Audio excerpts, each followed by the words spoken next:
Hi everybody, I'm Zilla Blitz and welcome. Today we're going to unbox Tank Clash from Ameba Games. Now this is a small company that's produced about 3 or 4 different Kickstarters before this. This is their first time venturing off into conflict simulation, and they've sent this review copy ahead of their Kickstarter for us to take a look at.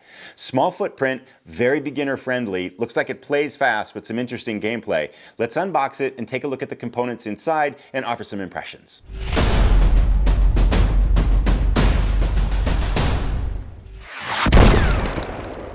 All right, before we jump in and open up the box, a couple of pieces of background information about this.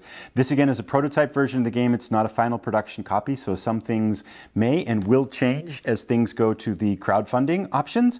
So you want to take a look at those if the game interests you, because some things might be different in the final version. Second thing, a little bit about this. This is from Ameba Games. They have had a number of successful crowdfunding attempts before this. This, I believe, is their 4th game, but their first attempt, their first game that involves kind of historical conflict simulation, kind of wargamey type feel to it. So a new venture for Ameba Games, despite having success in the crowdfunding market before this. So let's jump in now and open this up and take a look. First of all, 6.5 by 9.5 inch box, probably about an inch, inch and a half thick. So a game that looks like it'll travel very well, kind of nice stocking stuffer type of game. Should be very casual and beginner friendly. I will very shortly be giving a gameplay example to the channel on this, as well as offering up some impressions. But right now it's kind of just to take a look at the components that we've got here. Rulebook, again, a small footprint. We've got 32 pages, full color.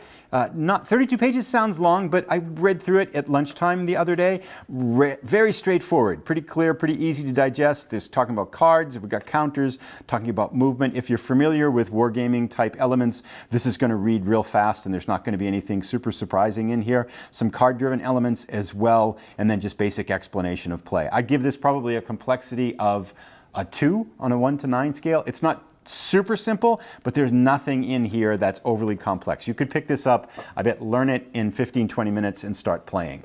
So let's take a look now at we're looking now at the tank cards. It's German versus US, and each side has 3 different types of tanks, and each side is going to have, it's a 5 versus 5 tank battle. Of course, you could switch that up if you want. And they are perfectly parallel forces. So the M4 Sherman here on the left side matches up with the Panzer IV. If you can see, the power, armor, and speed ratings are all the same. Then we have the heavy tanks, the M26 Pershing, and the Tiger I on this side. Again, simple numbers: firepower 3, armor 3, speed 2. Heavy tanks. Medium tanks are firepower and armor of 2 apiece with a speed of 3. Then a tank destroyer, it's got strong firepower but lightly armored and the same speed as the lighter tanks. So you're going to have perfectly matching forces, 5 versus 5 tank combat, and the turns basically are simple. They go back and forth. During your turn, you can kind of do 2 different actions. You can move 2 tanks, you can have 2 tanks fire, or you can have 1 tank move and fire, another tank fire and move, and that's basically it. So you're going to have 2 kind of actions, and the same tank can't do the same action in the same turn. So you can't move a tank twice or have a tank fire twice. But within those restrictions, it's pretty much kind of a very simple back and forth type of game where you're going to have some objectives in order to be able to win the battle. So this background information, again, these are 1 for the German and 1 for the US. You're throwing dice to determine hits, with a 6 being a critical hit and a 1 being a miss, and then some variations in between. And there are some card elements that we'll take a look at as we look further at the components. Now we come to the maps. Again, small footprint. I think it's 9 by 22. If you build it out this way, let me move this out of the way a little bit. I don't think I'll be able to get all of these on the camera, but I can kind of show how you can put them together. So this is one way the maps can go together, and these match up in various different forms. And again, these are prototype versions, so the final version may be different. And I think I saw a stretch goal where there may be a double-backed side here, so you might have some more options for the maps on them. But as it stands right now, there are 4 of them, and they can also go together in different ways. As we could see, we could put them together this way. And the game has a setup procedure, basically where each side is going to pick one side of the board, and then you alternate putting in your objectives and then putting down your units, and then off you go and have at it. So again, with the idea that this is a prototype, I like these. These look fine, right? I mean, the graphic art looks really clear. We've got woods, we've got some buildings and some obstacles here. We've got bridges, and then of course the river that you can't move into. So relatively straightforward terrain, but it looks really clean, really pretty, nice, good visual artwork, and some good pop to it there. So all fun and good right there. Let's bring in now our components. So I've got 2 bags here of one for each side, one for the German and one for the US, and then some markers that we'll take a look at. Let's take a look at the US side first.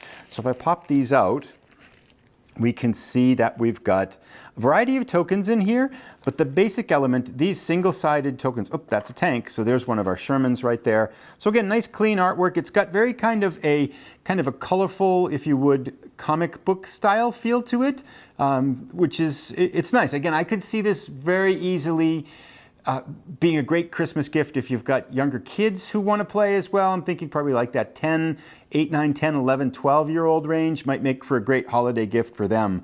Then we've got in here the tokens on either side. And the way it works is if your tank has an armor of 2, you start out with 2 of these armor tokens.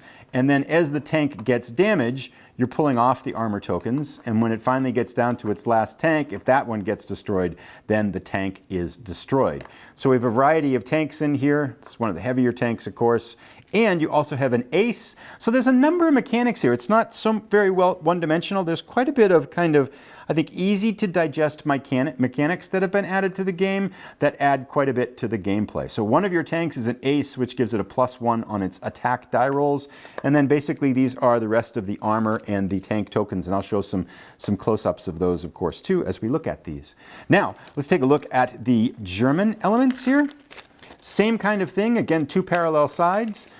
So we've got the German armor tokens, and I'll show close-ups again on the outside. German armor tokens, and then the German tanks. So here's our Tiger right there. And then we've got the double-sided German icons for them. Here's our Panzer IVs. Here's our Marder 4, one of each of the 3 there. And I'll show close-ups again on the left side. So a parallel set with the US set, and it works in the same way. We have also down here a couple of other things. 3 things in here. These bridge tokens are stretch goals. They're not necessarily going to be in the final version of the game. And then we have here, these are the objective markers. So at the start of the game, each side puts down different objectives, and you're trying to defend those from your opponent as well. This, I believe, is the turn marker to determine. You flip that to determine who goes first. And there is kind of degrees of damage, if you would. So you may not suffer, for example, a full armor hit damage. So if your tank gets damaged less than a full armor hit, you could drop 1, 2, or eventually 3 of these smaller hits is the equivalent of 1 of your full armor tokens. So there's some kind of degrees of damage that you have to contend with as you play the game as well. And there is a repair element. So if your tank can get to one of its bases, it can repair itself. So a lot of little kind of cool mechanics going on in the game that I think are going to make for some relatively simple but yet some thoughtful gameplay. Lastly, let's take a look at our cards. 3 different types of cards. We have morale cards, and we have tactical cards, and then we have some mission cards. And these mission cards are picked in secret. There's different ways you can play. One of the ways you can play is that you've got these mission cards, and if you fulfill the mission, you win the game. So capture any checkpoint, game over. So this is going to play fast. I'm thinking 20 minutes to half an hour at the most, maybe, before you play a game and done. So you can play a number of these in the course of, you can finish off an evening with it, start an evening with it. If you're looking for a casual game or want to introduce some wargaming concepts to a friend, this might be a good way to do it. Because again, we've got hex movement, we've got range and things like that. We've got armor, we've got different characteristics of tanks and things like that. So we've got some pretty strong wargaming elements in here in a game that, of course, is, obviously, as we look at this, this is designed to be a very beginner-friendly, casual type war game. So destroy all enemy tanks could be another way to win. And this is kept secret from your enemy, so you might be trying to do something and your enemy has to try to figure out what you're trying to do here. Kill the enemy ace is another way to win, too. So some different variations on how to win. And we also have morale cards. These can be played. You can play 1 of these, I believe, per turn. And there are different types. So re-roll a dice for attack, add a dice to your attack, add 1 to your highest dice roll, move next to any friendly tank, airdrop kind of thing, add 2 hexagons to movement. So some different kind of ways you can influence certain attacks, and using these judiciously probably is something that you'll want to be able to do in order to be able to play very well. Lastly, we have tactical cards, which are different types of attacks you can use at various points in your turn. I believe you start the turn with these, and you can use 1 per turn. Artillery support basically puts an armor hit on 1 square and a kind of a damage token on anything in subsequent and kind of surrounding squares, which means basically keep your troops, kind of don't bunch up, otherwise you're going to get hit there. Mines are used to defend. Repair, you can immediately repair one of your tanks. And then smoke it. Smoke is, I think, I'm not sure what smoke does, but it's some kind of a negate a dice roll or lessen a dice roll or something like that. Air support and things like that. So some kind of subtleties to gameplay that make it not so, not very one-dimensional. There's a good bit of dimensions and fun to the gameplay.